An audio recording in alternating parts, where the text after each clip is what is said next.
Let us get right to the Miller Lite Jersey Central Newsmaker Hotline, and each week on Thursday, we're going to get together and talk about the games that are going to be played this weekend in football and tell you and invite you to join the WCTCAM.com Pro Football Pick'em Challenge. And it's great to have Doug Wells back with us, General Manager, Mercedes-Benz of Edison, to talk about last week and talk about the games coming up this week. Doug, good morning, man. It's Burt Barron. How are you?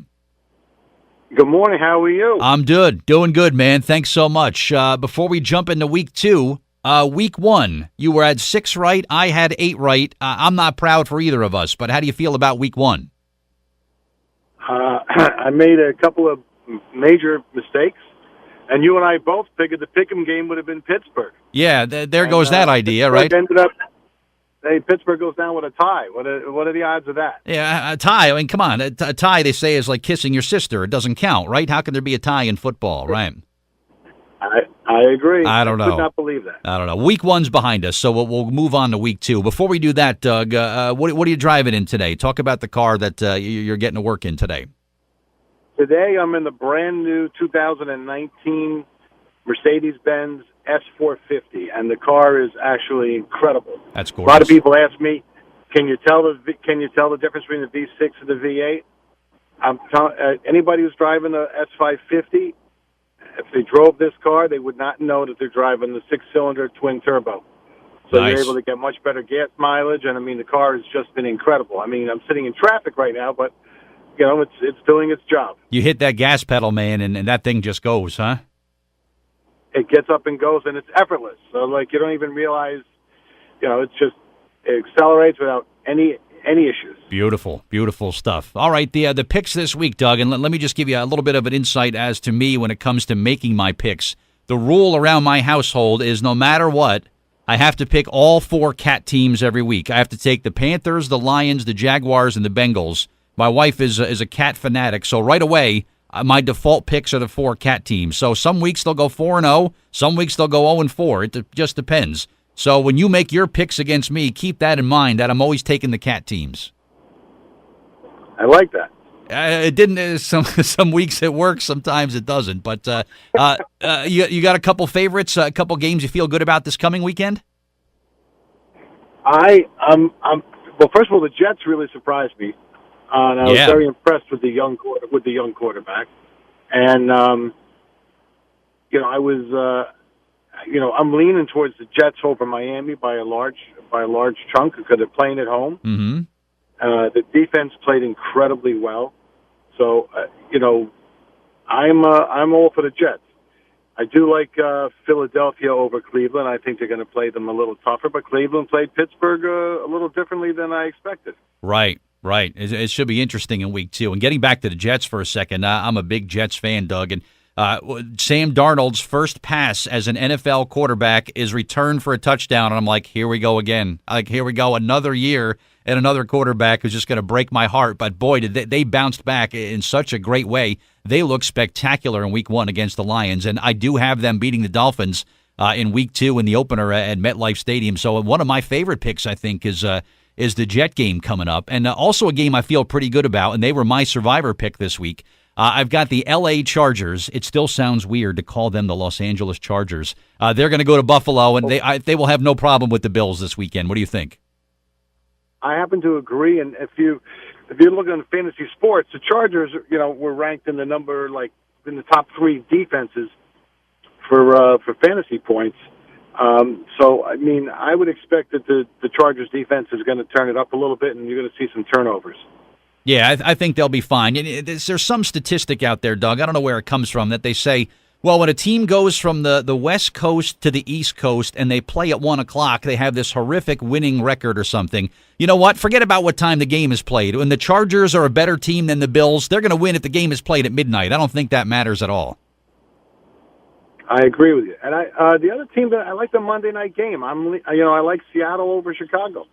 Yeah, me too. Boy, the Bears, talk about a heartbreaking loss. I mean, here they are. They got a giant lead on Sunday night. Aaron Rodgers, maybe the best quarterback in the game, is injured in the first half, and the Bears are cruising. They got this big lead. All of a sudden, Aaron Rodgers throws off the jacket there, gets back in the game. 3 touchdown passes in the fourth quarter, and the Packers come back and rally to win. So A big letdown for the Bears, and you think they're going to lose again to Seattle this coming week? I think Seattle's going to have enough. I mean, it is at Chicago, which helps Chicago. But Seattle's they have a lot of firepower, and I just like, I don't know, they seem to have a lot of consistency. Yeah. And, I think that game that they lost, that the Chicago lost to Green Bay, rattled them a little bit. Oh, how could it not? When you have a big lead like that on national TV and then have Aaron Rodgers come back and just put the dagger to you, that's got to be awful. But we will see what happens there. Another game really intriguing to me, Doug, New England at Jacksonville, and that's a rematch of the AFC title game last year. Jacksonville had them a 2-score lead in the fourth quarter. And Tom Brady comes back and works his magic, and the Patriots beat the Jaguars last year. A rematch, which is happening early in the season here. The game is being played in Jacksonville this time around. Who do you like in this game? Does New England go to Jacksonville and beat them again?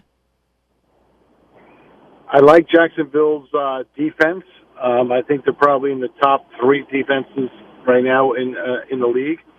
But for some reason, the Patriots are coached to a certain point where no matter what, they seem to find a way to win. And, that's the only thing that scares me. If they can rattle Brady and they can start getting him to turn over the ball, and Brady starts getting frustrated, then the Jacksonville will be able to take that game. If they can't get to Brady and rattle him, Patriots will find a way to win the game. Excellent point. That is a very attractive early season matchup there between New England and Jacksonville, and there's a bunch of good games this week. Doug, I had mentioned that the L.A. Chargers are my survivor pick this week. Who are you going with for a guaranteed win?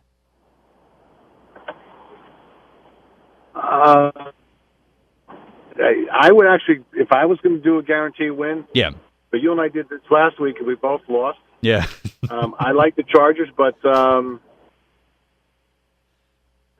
I'm going to go with Carolina. Carolina guaranteed win for the Panthers. For the Panthers over Atlanta. Okay. All right. Sounds good. And, of course, anybody listening, you can play right alongside of us, too, at our website, WCTCAM.com. It is the weekly Pro Football Pick'em Challenge. You could just create a free account and go ahead and make your picks each week. The picks go from the Thursday night game, which is tonight is Baltimore at Cincinnati, and goes right on through Monday. And we're playing for a terrific grand prize, courtesy of Doug Wells. And, Doug, what's this remote control car that people are playing for? Yeah, this is going to be a remote control Mercedes-Benz that could be driven by your child, or if the child is a little young, you actually have a remote control that you can drive your child around. It's power operated. It's a big hit. I just had another charity it's a big charity that always asks for them because it helps raise a lot of money, and they like the way it looks, in the ballroom. And the kids seem to love it, and it's the simple things that make everybody happy. So, if these kids like driving a Mercedes when they're real little, when they get older, I have an opportunity to sell them the car. Yeah, they'll be calling you for a Mercedes when they're grown-ups. Exactly. Awesome stuff. There's nothing wrong with that. You are correct. Doug Wells, General Manager, Mercedes-Benz of Edison. Of course, visit RayCatinaEdison.com. Good luck with the picks this week, my friend, and we'll recap next week, all right? You got it. I look forward to it.